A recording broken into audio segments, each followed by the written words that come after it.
Paz e bem, irmãos e irmãs, sejam bem-vindos para mais um encontro do nosso acompanhamento vocacional à distância.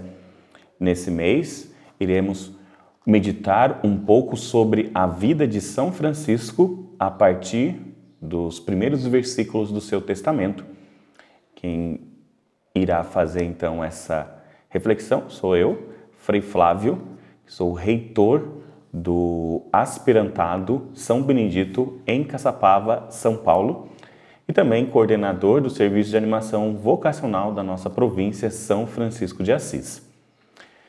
Durante esses meses de acompanhamento, nós já vimos figuras franciscanas, da nossa família franciscana, também algumas personagens bíblicas, que nos ajudaram nessa reflexão. E por fim, neste mês, iremos ver uma parte da vida de São Francisco e no mês de novembro uma outra parte.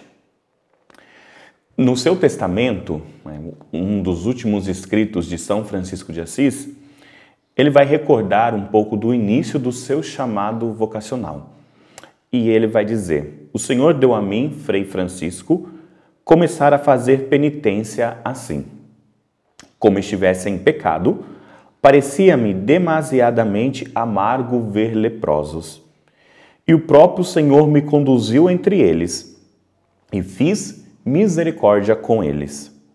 E afastando-me deles, aquilo que me parecia amargo, converteu-se em doçura da alma e do corpo.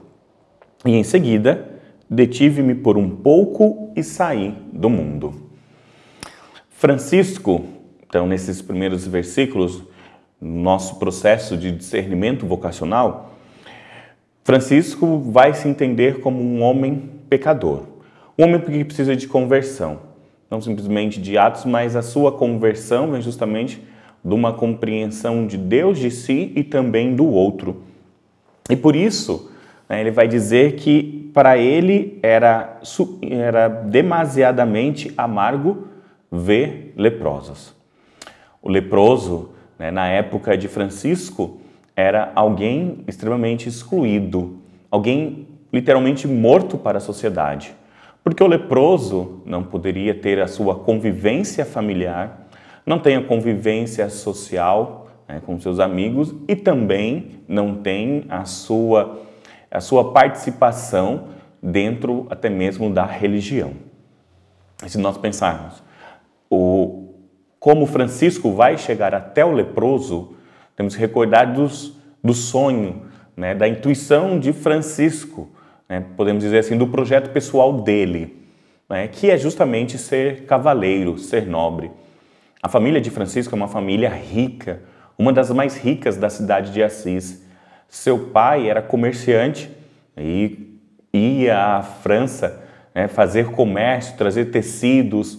E então Francisco, vai dizer diversas fontes, ele também vai entrar nesse campo do comércio e ele também vai buscar então nesse grande sonho ser cavaleiro.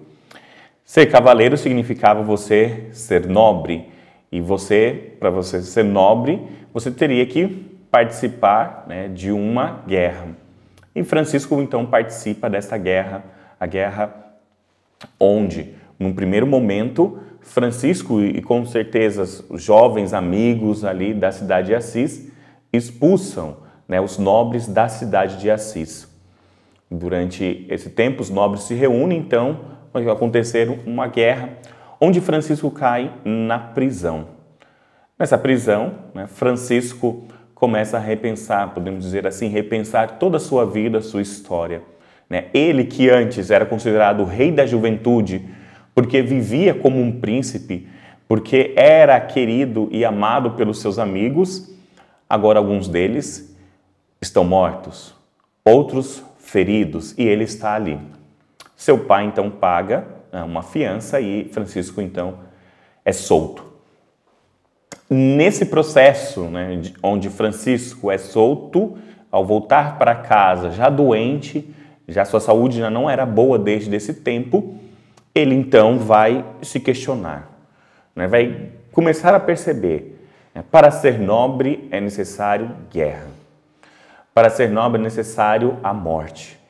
E Francisco, ele ficou realmente com isso em sua vida, tanto que após sua conversão, ele vai dizer que o Senhor me revelou que deveríamos, melhor dizendo, em comunidade, anunciar a paz. E os franciscanos serão os grandes anunciadores da paz nesse tempo. Então, Francisco começa a repensar toda a sua vida. Desde então, ele começa a fazer pequenas experiências, né? Seja ir para rezar nas grutas, afastado, seja também para numa peregrinação até Roma, onde ele troca a sua roupa com os pobres e começa a ali fazer, né, seu pedido, seu esmoler para os peregrinos, e diz que pedia até em francês, e tudo aquilo que ele ganhou, ele doou, colocou nos pés, nos túmulos ali dos apóstolos. Depois ele volta, e depois ele começa a fazer essas pequenas experiências em sua vida. Mas aí, ele até então encontra o leproso. O leproso era uma pessoa do qual Francisco via uma não-vida. E imagina um jovem cheio de vida, cheio de energia. Quando ele encontra um leproso, ele se afastava. Até que então, nesse seu processo, né, ele, num dia, encontra esse leproso. Abraça, beija a mão do leproso, né, lhe dá um dinheiro. E depois ele volta já então um pouco já restaurado. Na verdade, Francisco via nesse leproso também as suas chagas, né? O leproso traz externamente suas feridas. E Francisco via em si tantas feridas. E depois também ele vê essas feridas no Cristo de São Damião, no Cristo crucificado. Então, Francisco vai realmente buscar viver de uma outra maneira, né? Esse espírito de humildade, de simplicidade junto com os menores, juntos com os pequenos da sociedade. Por isso ele vai dizer que o próprio Senhor conduziu entre ele, né? Francisco então lê em sua história esse Senhor que vai conduzindo até os leprosos, vai conduzindo os irmãos que chegam a esta fraternidade, vai conduzindo Francisco até ter um encontro com o Evangelho, quando ele vai dizer, né, é isto que eu quero, é isso que eu busco, é isso que eu desejo, viver com todas as fibras do meu coração. E desde então ele muda seu hábito para um hábito mais simples, não um hábito de eremita, mas com um saco, né, uma corda e sandália, como o próprio Senhor enviava os discípulos. Mas nesse processo, né, Francisco entra em choque, porque o pai tinha um plano para o seu filho. O pai investiu muito dinheiro no filho, seja para a guerra, seja para a sua libertação, né, seja depois Francisco tenta ir numa outra guerra, mas chega num lugar, ele retorna, doa tudo e então há um choque. O plano podemos dizer assim, o plano da família para Francisco e propriamente o plano de Francisco para ele mesmo, né? E então há esse choque, porque a família queria uma outra coisa e Francisco queria viver de uma maneira simples e a família não aceitava. Então chega até o ponto onde então ocorre esse processo, né? O pai processa Francisco, né? Tanto processa no nível civil, Francisco vai dizer que não vai, né? Porque ele acha que as autoridades civis não têm capacidades para julgá-lo, porque ele está num outro âmbito, no âmbito religioso. Então o bispo chama Francisco junto com o pai. O bispo pede para Francisco restituir tudo aquilo para o pai. E Francisco, ao ouvir aquela palavra do bispo, ao pensar, né, que era o próprio Senhor que lhe dizia, ele então entrega tudo, fica nu na praça e diz: se até hoje eu chamei Pai Pedro, a partir de agora eu irei chamar o Pai Nosso que estais no céu. Assim começa uma vida, uma intuição franciscana de simplicidade, de humildade, junto com os pobres, junto com os menores.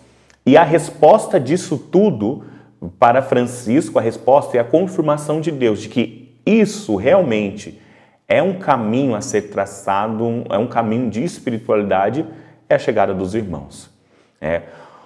O próprio Senhor conduz os irmãos até Francisco. Os primeiros amigos, né, os primeiros ali são os amigos, pessoas que conheciam Francisco de Assis, e eles vão começar a fazer as primeiras missões.